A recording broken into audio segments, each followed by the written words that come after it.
Salut à tous, bienvenue. Un sujet qui défraie la chronique, un sujet qui prend de plus en plus d'importance en Europe, mais aussi dans la société israélienne. Nous avons le plaisir d'avoir en ligne Sabine Jakubowicz, spécialiste de culture française et membre d'une association dont nous allons vous parler, l'association de lutte contre l'aliénation parentale. C'est une association israélienne qui est sur le terrain depuis plus de 10 ans et qui s'est constituée, on va dire, de façon officielle depuis un an.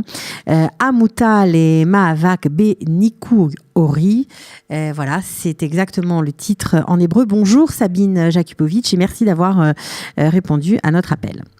Bonjour Cathy, merci de nous donner accès à l'antenne. Il n'y a pas de problème. Donc un sujet fort, important, puisqu'on sait qu'en Israël, il y a environ 12 000 divorces par an.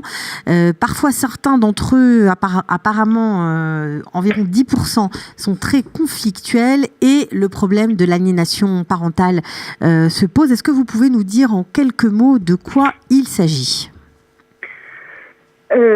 Comme vous le disiez à l'instant, Cathy, l'aliénation parentale est un syndrome qui apparaît à l'occasion d'une séparation, d'un divorce entre des parents, qui jusqu'au moment de la séparation ou du divorce étaient des parents normatifs, de bons parents, des parents, on va dire, ordinaires, comme tout un chacun. C'est-à-dire avec des relations tout à fait normales avec leurs enfants. Avec des relations tout à fait normales avec les enfants, bien sûr, puisque les parents divorcent, alors il y a des problèmes à la maison, on comprend qu'il y a des problèmes dans le couple, parfois ça retentit sur les enfants, mais on va dire que il y a un phénomène dans 10% des divorces environ, qui est un phénomène de déclenchement de haine. Les couples se déchirent. Et il s'avère que bien souvent l'un des deux découvre, ça peut être le père, ça peut être la mère, découvre que la procédure de divorce est en train de très très mal tourner.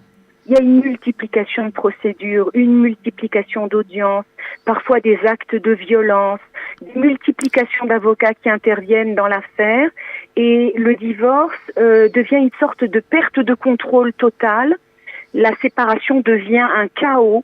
Et les enfants sont entraînés dans cette spirale infernale. En gros, les enfants, je crois, sont pris dans un conflit de loyauté. C'est comme ça que vous exprimez le déchirement qui existe entre dans les familles, quoi. En gros, et ce sont les enfants qui payent les pots cassés. C'est pour ça que vous êtes constitué en association. Voilà. Alors, on va partir de l'hypothèse de travail qui est reconnue par tous, que pour tous les enfants, même quand les parents sont raisonnables et se comportent de façon raisonnable et comprennent qu'il faut d'abord protéger les enfants dans la procédure de divorce et penser à leur intérêt et à leur bien-être, pour les enfants, un divorce, c'est un tremblement de terre. Les enfants sont très perturbés, c'est leur cercle de vie qui éclate, qui est modifié. Tout d'un coup, il y a 2 domiciles, il faut vivre avec une valise, il faut aller et venir, et donc les enfants sont très déstabilisés. Ça veut dire que les enfants sont instrumentalisés, c'est ça ? Ah bah complètement, c'est exactement le terme qui est utilisé par les spécialistes. L'aliénation parentale, c'est comme dans les phénomènes de secte, c'est l'instrumentalisation d'une personne pour l'utiliser dans le but d'obtenir quelque chose. Dans le cadre des procédures de divorce, il y a un des 2 parents qui décide de dénigrer systématiquement son ex-conjoint. Il n'est pas toujours conscient du fait qu'il le fait, mais en général, il comprend bien ce qu'il fait. Il va dénigrer systématiquement devant les enfants, papa ou maman. Il va y avoir une sorte de manipulation psychique sur l'enfant qui est exercée parfois directement, ouvertement, par des critiques graves, par le fait de tenir les enfants au courant des procédures, par le fait, par exemple, de dire « Ah, ton père paye pas la pension alimentaire et regarde où on en est à cause de lui », ou quand c'est le père qui essaye d'instrumentaliser les enfants contre la mère, il va raconter que la mère a déposé des plaintes contre le père qui n'était pas justifiées, ou qu'elle lui vole tout son argent. Bref, c'est une guerre terrible. Alors c'est une guerre qui en général vient d'un côté, c'est très important de le souligner. Ça vient d'un des 2 côtés seulement. Oui. Ou le père ou la mère, ça peut être les 2, mais c'est ou le père ou la mère. C'est ou le père ou la mère, et en général, le parent, quand ça lui arrive, ne comprend pas du tout ce qui se passe. Tout d'un coup, il voit que la séparation devient impossible. que le divorce devient une sorte de guerre totale, une sorte de guerre mondiale dans laquelle tout le monde est aspiré, tout le monde prend parti, les familles se montent les unes contre les autres et progressivement, il y a un des deux parents qui constate qu'il est en train de perdre le contact avec son enfant ou avec ses enfants. C'est que les enfants, même parfois par eux-mêmes, pour avoir la paix, parce qu'ils souffrent terriblement de ces déchirures et de ces tensions perpétuelles, décident de couper les relations parce qu'ils ont été, on va dire, un peu manipulés ou d'un côté ou de l'autre, et ça fait forcément des dégâts, puisque avant le divorce, tout se passait bien entre les deux parents et les enfants. Donc, j'imagine que c'est compliqué. C'est pour ça que cette association qui comptait au démarrage une centaine de membres, vous êtes aujourd'hui plus de 650. Alors, 650, c'est le premier cercle. Hein, c'est les parents qui sont pris au piège, je vais dire, avec ces grandes tensions. Mais il y a aussi un deuxième cercle, les tantes, les oncles, les grands-parents. Là, je crois qu'il y a environ encore 1000 personnes qui sont membres aussi de cette association. Alors, on vous a donné la parole aujourd'hui parce que vous organisez une grande journée mardi. Est-ce que vous pouvez nous en dire quelques mots ? Oui. Alors, si vous le permettez, Cathy, je vous réponds immédiatement, mais sur les chiffres. Vous avez ouvert la conversation entre nous sur le fait qu'il y a environ 12 000 divorces par an et qu'on estime à 10% le taux de divorce conflictuel. 10%, ça fait 1200 enfants tous les ans qui sont en danger immédiat d'aliénation parentale.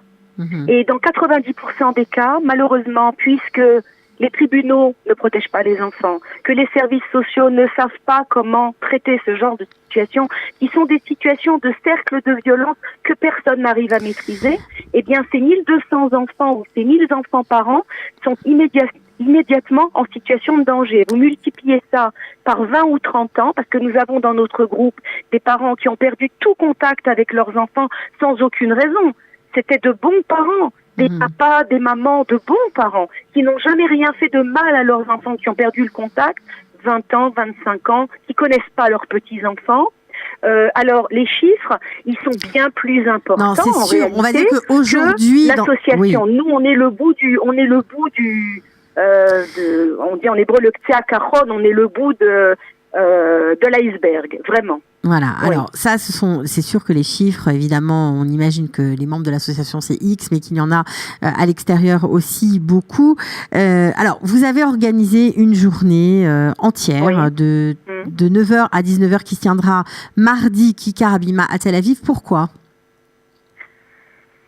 Parce que, premièrement, le sujet de l'aliénation parentale, et en hébreu, ça s'appelle Nikur Hori, est un sujet très mal connu. Nous devons dire un énorme merci à la journaliste Tsofit Grant, qui a dernièrement diffusé à la télévision, consacré 3 émissions au sujet de l'aliénation parentale, et ces émissions ont fait un énorme bruit en Israël, dans la magistrature, parmi les avocats et les services sociaux. Ça fait énormément de bruit, comme si on ne savait pas que ça existe. Tout le monde sait que ça existe. Alors, tout le monde sait que ça existe, mais il faut dire qu'aujourd'hui, il n'y a pas de loi. Mais on s'en occupe pas. Il n'y a pas de loi aujourd'hui pour légiférer, tout simplement pour pouvoir agir d'une façon ou d'une autre. Ce n'est pas encore réglementé, ce qui fait que c'est un problème qu'il est difficile de résoudre, même pour les magistrats, les avocats, etc. Alors, cette journée de mardi, à quoi sera-t-elle consacrée ? Alors, la journée de mardi est la volonté de l'association de mettre sur le devant de la scène, et nous le faisons depuis 3 ans, le sujet de l'aliénation parentale, pour que les gens sachent, premièrement, qu'il y a un nom à ce phénomène et que c'est Nikur Hori. Que deuxièmement, les gens reçoivent de l'information. Il y aura des parents en permanence sur la place Habima, du matin de 9h jusqu'au soir à 8h pour répondre aux questions.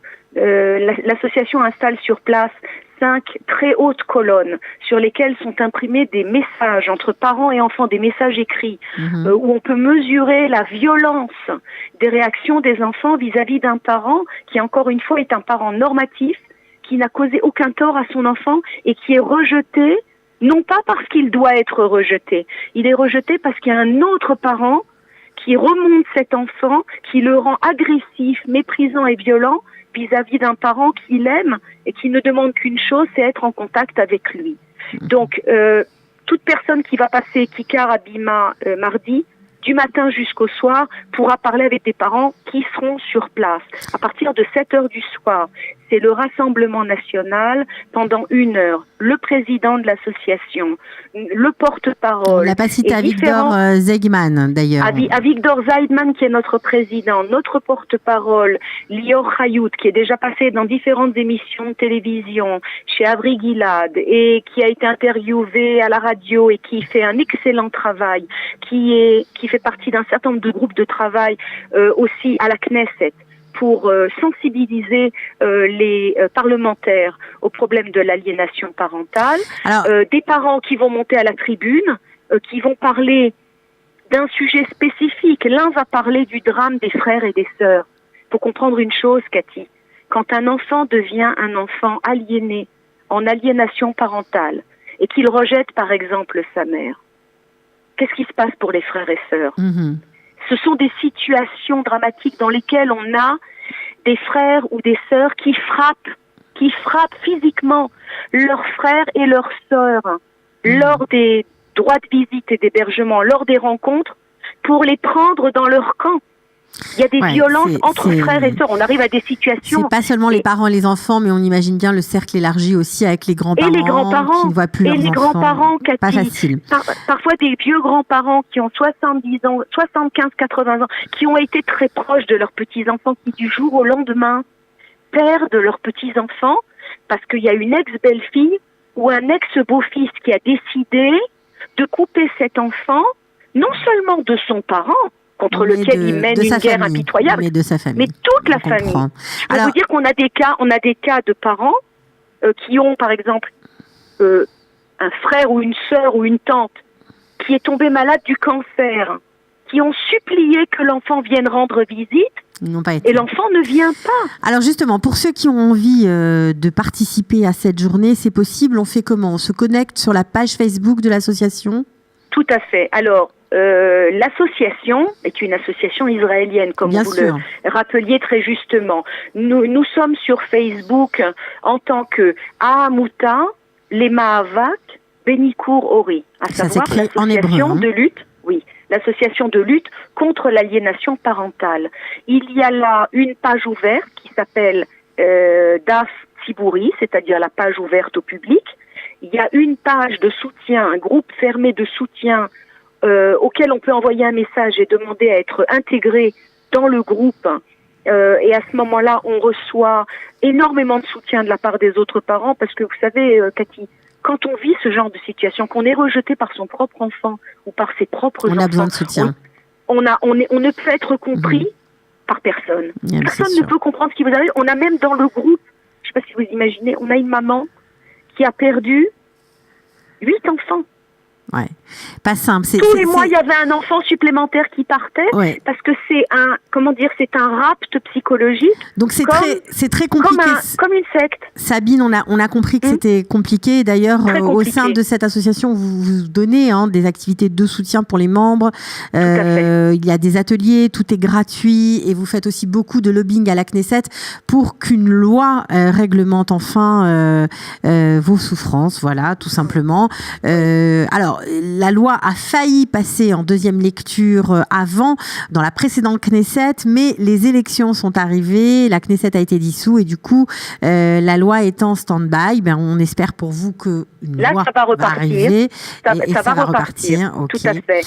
Voilà. Et Cathy, si vous me permettez encore une petite minute, je voudrais dire quelque chose à vos auditeurs qui sont francophones.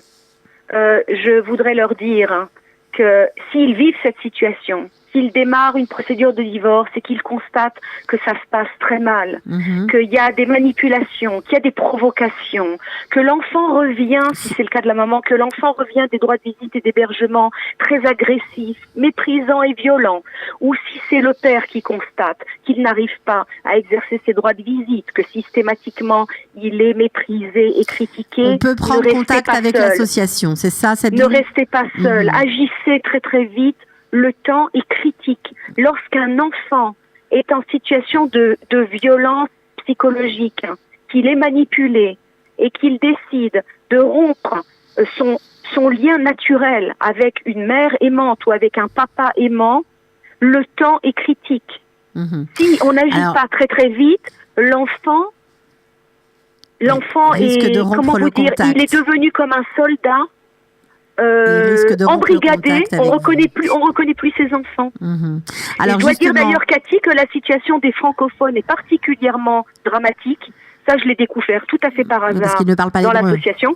Ah oui, parce que moi, je suis en Israël depuis 21 ans, donc j'ai beaucoup souffert au tribunal, jusqu'au moment où mon hébreu s'est amélioré. Mais j'ai découvert récemment, il y a 2 ans dans le groupe, le cas d'une maman dont j'ai constaté au fur et à mesure que j'essayais de l'aider, mais qu'elle avait été trompée et manipulée devant les tribunaux et partout. Mais là, pour l'instant, l'objet n'est pas tout à fait celui-là. C'est surtout pour informer, pour vous dire que vous qui nous écoutez, il y a mardi sur le Kikar Bima à Tel Aviv une journée qui est consacrée à l'aliénation parentale. Si vous vous en rapprochez de près ou de loin, si vous avez envie d'en savoir plus, eh bien, allez-y, rendez-vous sur place. Et toute la journée, vous pourrez parler à des gens qui vivent peut-être la même situation que vous. Et si vous êtes présente, vous pourrez même parler avec Sabine en français, qui, j'en suis sûre, vous conseillera au mieux.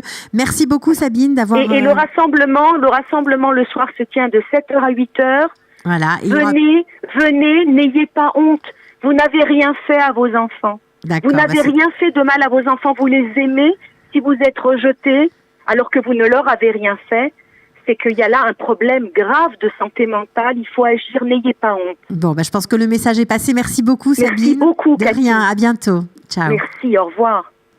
De la générosité, des talents et du cœur. C'est la sauce du jour sur studioqualita.com.